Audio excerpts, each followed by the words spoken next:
Welcome and thank you for taking the time to join us for the iSmart IMLS Year 2 project update. I'm Denise Gomez, doctoral candidate at Florida State University and the research coordinator for this project.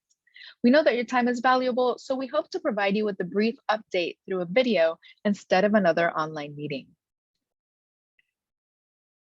We have a short agenda today. Our goal is just to remind everyone about the project by sharing key players, providing a project overview, sharing Year 2 progress, and then sharing our next steps. Let's start by reintroducing the Principal Investigator team. Our project is led by Principal Investigator Marcia Martis, Professor and Associate Dean of Research at Florida State University, and also Director of the Information Institute. Faye Jones and Aaron Osgavin serve as co-PI. Faye is a faculty researcher at FSU's College of Communication and Information and Associate Director of the Information Institute. Aaron is Associate Professor at the FAMU FSU College of Engineering and the Director of the Resilient Infrastructure and Disaster Response Center, or RIDER. I am assisting with this project along with Samuel Taki, a doctoral student and research assistant at the RIDER Center. One of the aspects of this project that reviewers really liked was the broad range of partners and advisors that we have engaged. This is certainly true as the partners are from multiple disciplines and important contributors. Partners support the project with advice, yes, but also work with us directly on research, outreach, and dissemination. Partners include public libraries represented by Bay County Libraries Director Robin Shader, Gulf County Libraries Coordinator Mimi Minnick, and Calhoun County Libraries Director Wendy Eubanks. The Panhandle Library Access Network is represented by Executive Director Charles Mayberry and Assistant Director Carol Dement. We are also partnering with the Public Library Association, the Florida Division of Library and Information Services, and the Chief Officers of State Library Agencies, or COSLA. In addition to having partners, we also have advisors that reflect the truly interdisciplinary and multifaceted nature of disaster response. Advisors will help us bridge knowledge gaps and build understanding in their areas of expertise. Advisors include Mary Davis Fournier of PLA, Stacy Aldrich and Tim Cherubini of COSLA, David Berlin of FSU Askew School of Public Administration and Policy, Ben Guthrie, the 911 coordinator of Gulf, Calhoun, and Franklin counties, Amy Johnson, the state librarian of Florida, Kevin Guthrie, the state of Florida EOC director, Scott Pickett of FSU College of Medicine Center for Translational Behavioral Science, Brooke Powell, the Bay County Chief Administrative Officer, Faylee Tu Kiefner of the College of Information and Communications at the University of South Carolina, and David Zierden, the state climatologist of Florida. And finally, a key player in every project is the external evaluator, and we are so pleased to have Sharon Strover in that role. But we also see her as providing critical input on the research too. Sharon has expertise in rural community resiliency and has done groundbreaking work in the areas of broadband and disaster response. And now we will move on to a brief overview of the project. So let's review the research questions and design. We have 3 research questions, as you can see here. RQ1 covers existing policies, RQ2 key players, and RQ3 targeting services.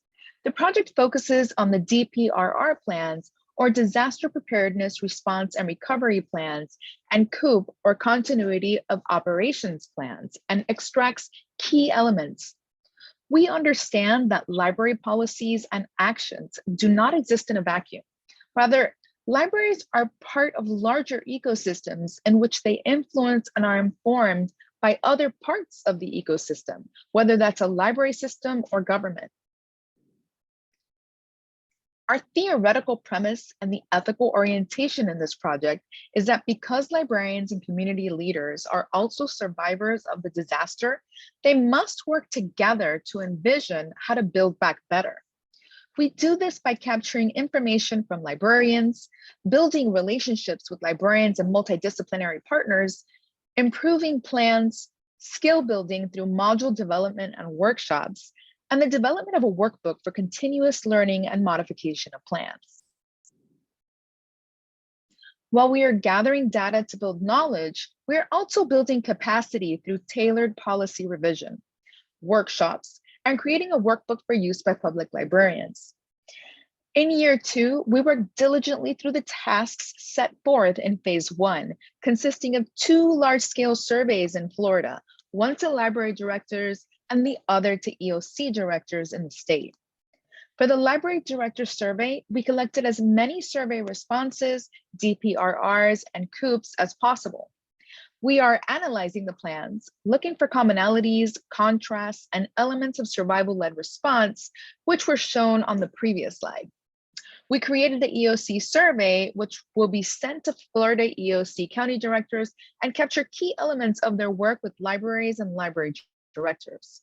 We're working with our State Emergency Operations Center Director, Kevin Guthrie, and climatologists to unpack the relationship between emergency responders and librarians using the EOC survey. Stay tuned as these surveys will be sent to you for piloting very soon. We will also debrief these findings with library leaders in focus groups and work with our partners to revise their DPRRs. Each phase will be anchored with workshops in which participants learn more about activities we're engaging in and how to use them in their libraries. Finally, we will culminate the research in model plans and processes for how to develop and update effective DPRRs and work with community stakeholders. This interactive workbook will be available online. So what was done in year 2 during our phase 1 stage?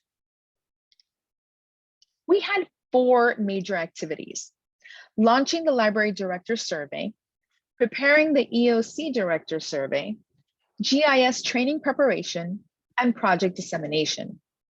For the library director survey, we launched in early September and collected responses along with DPRR and COOP plans.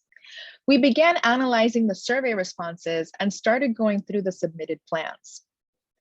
For the EOC director survey, we hope to launch in fall of 22 or spring of 23. Preparation for this survey included meeting with Kevin Guthrie at the Florida Division of Emergency Management for clarification on state-mandated county disaster plans, collecting comprehensive emergency management plans, or CEMPs, which are county-created resiliency models to understand ways in which to best situate the project, creating director survey questions, and creating a county EOC director contact list with county data that will later be embedded in to the survey. Next, we continue with preparations for the GIS training for librarians that will result from this project. We created QGIS training modules using PowerPoint slides, and then we created tutorial videos with step-by-step instruction so librarians learn the basics of QGIS, including installation of software, locating and manipulating files, and creating site-specific maps.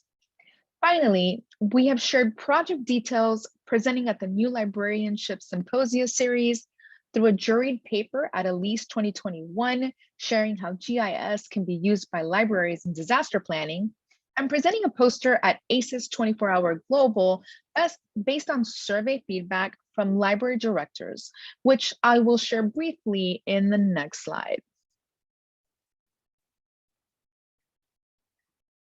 So preliminary findings from the library director survey revealed though 61% of library staff are considered essential workers, only 26% of library leaders regularly attend Emergency Operations Center meetings, and only 3% of library directors sit on the EOC board and assist in decision-making. The challenges they face are that when disaster strikes, their staff is also impacted by the disaster.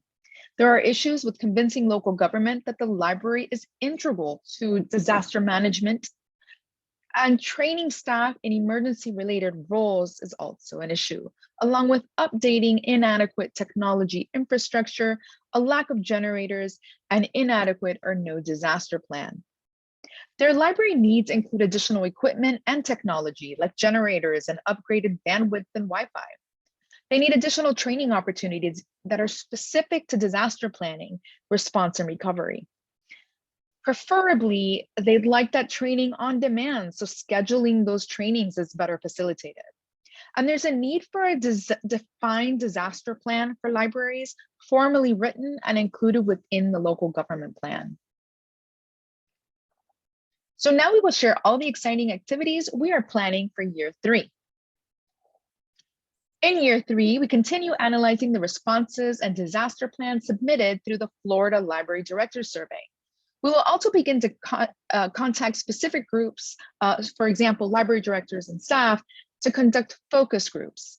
Focus groups will allow us to go deeper into the elements of DPRR and COOP plans. Of course, focus groups will be transcribed and analyzed. This fall, we will send out a draft of the Florida County EOC Directors Survey for review. Similar to the Florida Library Directors Survey, we will obtain advisory board feedback, make edits and corrections based on their recommendations, and pilot the survey with graduate student assistance. We will then resend the survey for a second and final pilot to the evaluator and the Panhandle Library Access Network. We anticipate a release of that survey this fall or early spring 23. For our geographic information systems training, there are also key activities to perform. We will modify training to include library scenarios, conduct a pilot of the training to LIS graduate students, organize GIS training and materials in Canvas for actual implementation, and we hope to conduct a training with public librarians this fall. To provide an example of the use of geographic information systems, the figure on the right illustrates roadways that connect origins and destinations based on the Florida Standard Urban Transportation Model structure provided for the Northwest Florida region. The figure can assist to determine important and alternate routes to library sites. There are also many other important uses of GIS, such as data on population blocks, demographics, such as aging populations or low-income populations, and congested travel times. We will ramp up iSmart dissemination efforts in year 2 as well. In addition to our planned print journal publications, you may see us this year at COSLA, the State Public Library Directors Meeting, iConference, FLA 2023, IAEM, Plan Mini Conference, or other related conferences and workshops. We hope that you have enjoyed the brief update. Again, we would like to convey how grateful we are to you for being willing to be part of this important work. Please look for periodic emails from us and do not hesitate to get in touch if we can help you in any way. As always, feel free to contact us using the emails provided should you have any questions. Thanks so much, everyone.